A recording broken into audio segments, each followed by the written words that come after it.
You know what they say about assumptions? They make an ass out of you and me.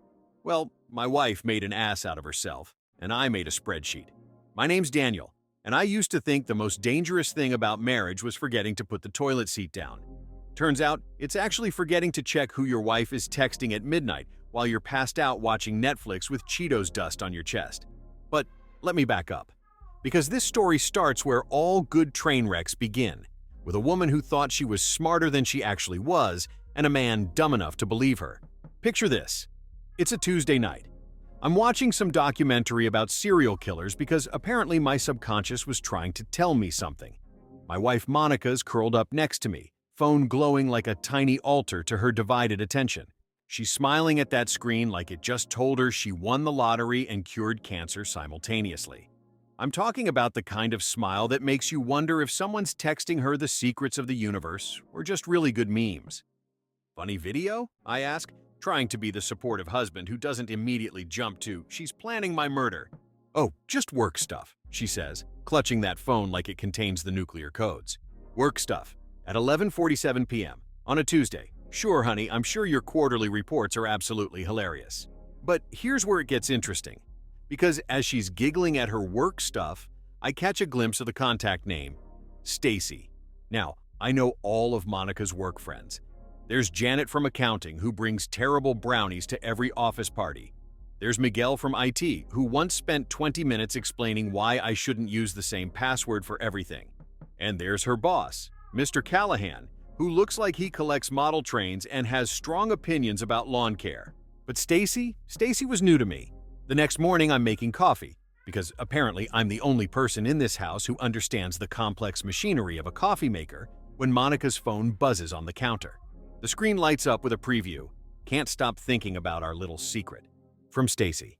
Now, I'm not a detective, but I watch enough true crime to know that when someone named Stacy is texting about little secrets with winky faces, they're probably not discussing the surprise party for Janet's retirement. So I did what any reasonable husband would do. I became a discount private investigator in my own home. First, I checked our family group chat. You know, the one where we coordinate who's picking up the kids and argue about whether we need more milk. Scrolled through the contacts until I found it. Mr. Callahan's number. Same number as Stacy. Let me paint you a picture of Mr. Callahan. This is a man who wears polo shirts to Casual Friday and has never met a company picnic he couldn't make awkward. He's got that middle management energy that screams, "I peaked in high school debate club." His idea of living dangerously is probably putting extra cream in his coffee. But apparently, this same man was texting my wife about little secrets at midnight. I could have confronted Monica right then. Could have gone full dramatic husband, thrown the phone across the room, demanded answers. But here's the thing about me. I'm strategic. I've been married 15 years. I've learned that the best way to handle a crisis is to gather all the facts first, then decide whether to burn everything down or just singe the edges. So I went to work the next morning, told my boss I was feeling under the weather. Technically true, since discovering your wife's affair does make you feel pretty sick, and came home to do some research. Now, here's where Monica made her fatal mistake. See, we have one of those transparent marriages where we share everything. Same Netflix account, same Amazon Prime, same Apple ID for the family iPad that the kids use for games and homework. Same Apple ID, which means every text, every photo, every digital breadcrumb of her affair was sitting right there in our living room, syncing in real time to the device we bought so little Emma could play educational games. I opened that iPad like I was defusing a bomb, and what I found was worse than I imagined. 126 messages in 1 week. 1 week. Let me share some highlights from the Monica and Stacy show. Him. You're too special to waste on diapers and domesticity. Her. I feel like I'm drowning in suburban mediocrity. Him. When we're together, I see the real you. Her. Daniel's a good man, but he doesn't understand me. Oh, I'm sorry, Monica. I didn't realize that 15 years of marriage, 2 kids, and a mortgage meant I didn't understand you. I thought I understood you pretty well, actually. I understood that you liked your coffee with oat milk, that you couldn't sleep without the fan on, and that you had strong opinions about the proper way to load a dishwasher. Apparently, what I didn't understand was that you were also into middle-aged men named Callahan who smell like aftershave and false confidence. But wait, it gets better. There were photos. Not just any photos. artistic photos, hotel room mirror selfies, him in his boxers, looking like he'd just discovered abs for the first time, her in nothing but her wedding ring. My wedding ring, the ring I saved 3 months to buy when we were broke and stupid and thought love was enough to pay rent. Now, at this point, a normal person might have lost their mind, might have started throwing things, screaming, calling lawyers. But I'm not normal. I'm a project manager by trade, which means I approach problems systematically. Step 1. Document everything. Screenshots, dates, times. I made a folder on my computer called Evidence because I'm nothing if not organized. Step 2. Identify all stakeholders. There was me, obviously, Monica, the kids, and someone else who had just as much to lose as I did, Mrs. Callahan. Step 3. Execute the plan with precision. I started with Mrs. Callahan, found her on Facebook. She's one of those people who posts inspirational quotes and pictures of her garden. Sweet lady, probably makes cookies for the neighbors and volunteers at the library. I sent her a message. Hi, Mrs. Callahan. I'm Daniel, Monica's husband. I think we should talk. Would you like to meet for coffee? She responded in 20 minutes. I've been wondering when someone would contact me. Yes, let's meet. Turns out she already suspected something. Callahan had been working late a lot recently, taking mysterious phone calls, buying new clothes, classic affair behavior, but she'd been giving him the benefit of the doubt. I showed her the messages, the photos, the hotel receipts that Callahan had been so careless about. Mrs. Callahan just sat there for a moment, stirring her coffee with the kind of calm that comes right before a hurricane. Then she looked at me and said, "How do you want to handle this?" I liked her immediately. While Mrs. Callahan was planning her own form of justice, I decided to take the high road, the professional high road. See, Callahan wasn't just cheating on his wife. He was having an affair with a subordinate. That's a corporate policy violation, a potential lawsuit, and a PR nightmare all rolled into one. I typed up a report.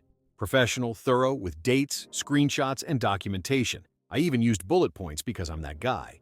Then I sent it to HR, CC'd the legal department, BCC'd the company's ethics board for good measure. But here's where I got creative. I also left an anonymous Glassdoor review. Great company culture, terrible management. Recommend keeping personal and professional lives separate. Also, don't bring your wife to the company picnic unless you want her to meet your boss's wife. Just saying. Callahan was fired within 48 hours. No severance, no references, no gentle transition period. Just a cardboard box and a security escort to his car.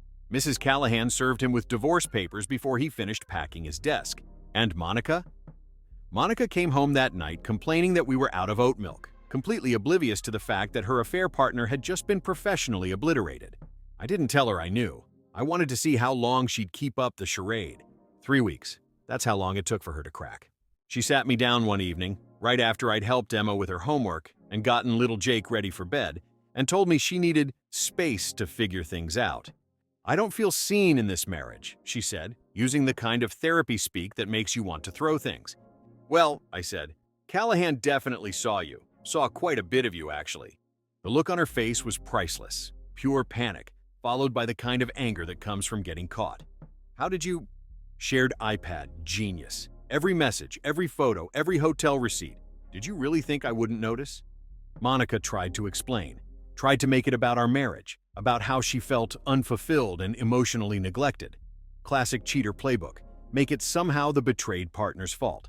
But here's what she didn't expect. The kids had been listening. Emma, who's 10 and way too smart for her own good, looked at her mother and said, "So you were lying when you said you were working late?" And Jake, who's 12 and has apparently inherited my sense of brutal honesty, just shook his head and said, "Mom, that's really messed up." Out of the mouths of babes, Monica packed up and left the next week. Moved in with Callahan, who was now unemployed and living in a studio apartment because Mrs. Callahan had taken the house. They lasted 6 weeks. Turns out, when you strip away the secrecy and the hotel rooms and the thrill of betrayal, you're just left with 2 people who destroyed their families for what amounts to a midlife crisis with benefits. Monica tried to come back, showed up at the door with tears and apologies and promises to rebuild our foundation. I told her the only thing she'd built was a demolition site, and I'd already started construction on something new. So here's where we are now. I'm single, the kids are with me full-time, and I've painted the master bedroom a color I call closure gray. The kids are doing better than expected. Turns out, children are remarkably resilient when you're honest with them about why mommy doesn't live here anymore. Emma asked me once if I was sad about the divorce. I told her I was sad about the situation, but not about the outcome.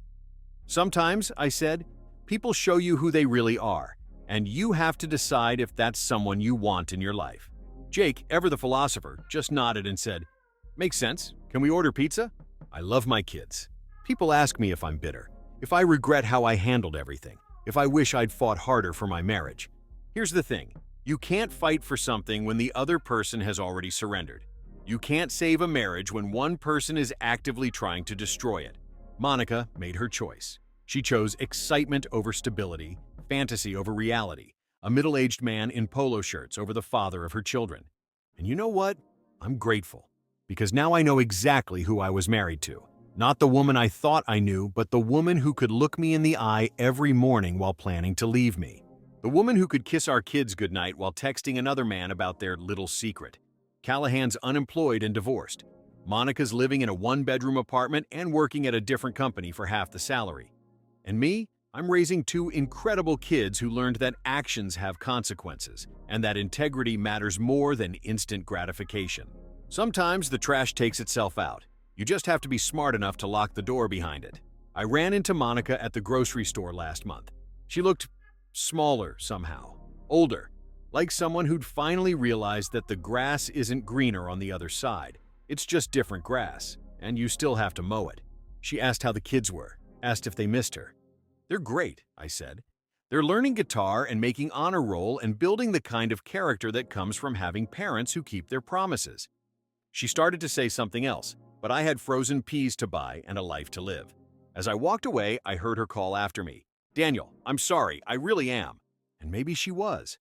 But sorry doesn't rebuild trust. Sorry doesn't undo the damage. Sorry doesn't turn back time to when our biggest problem was remembering to put the toilet seat down. Sorry is just a word people use when they realize they've lost something they can't get back.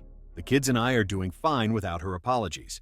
We're building something better than what we had before. A family based on honesty, respect, and the kind of love that doesn't need to sneak around in hotel rooms to feel real.